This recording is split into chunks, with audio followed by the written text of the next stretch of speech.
Howdy, y'all. You got the Bulldog on the channel. Figure I'd pop in here since I'm sitting around doing nothing at the moment. It's 10:30 at night. I just completed a job here about an hour and a half ago. And I took her out for a test drive and got to the corner, let out of the throttle, and it died. Clunk. Alright, fired back up, ran okay, put it in gear, went to go around the corner, died. Clunk. Fired it back up, ran kind of ratty, then it came out of it. Got turned around, and since I had been working on the fuel system, I thought, oh shoot, we've got a problem. The check engine light came on. Gosh dang it, we got a problem. We got something going on. Got air in the fuel system or something. It is a diesel, that Power Stroke that I showed you the other day. And I drove all the way home. I got on it pretty hard and ran fine. No problem at all. I drove it in the shed here and grabbed my computer, because the check engine light did come on. It left a code. I grabbed my computer and plugged it into the system and set the amplifier up on the dash. And it's a Bluetoothy deal. Talks to the computer that's sitting over on the bench. And I plugged that thing in, set it up there, and it died. Clunk. Hit the key, fired right back up, ran fine. Alright. I sat down, waiting for the computer to boot up. Took forever and a day. And I stood up, walked over there, started entering the truck into the computer. And just as I got done, it died. Clunk.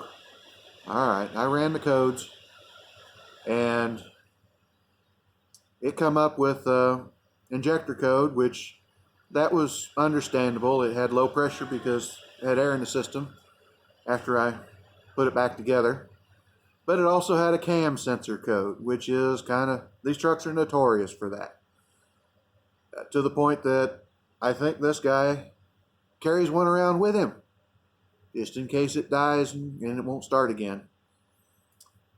I cleared the codes out, fired the truck back up, and I figured, to be sure, I'd wait until it dies again. There's no data in the computer on the cam sensor.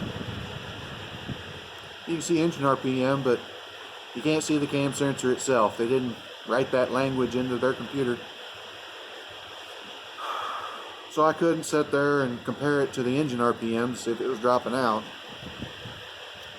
But I figured, well, it's been dying about every 2 or 3 minutes. We'll just wait till it dies and see if it sets code.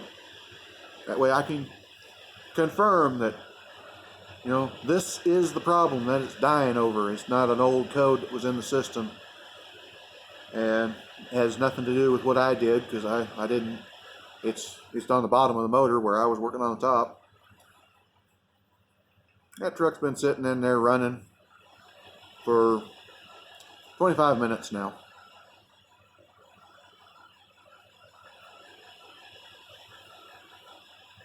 I guess I'm not supposed to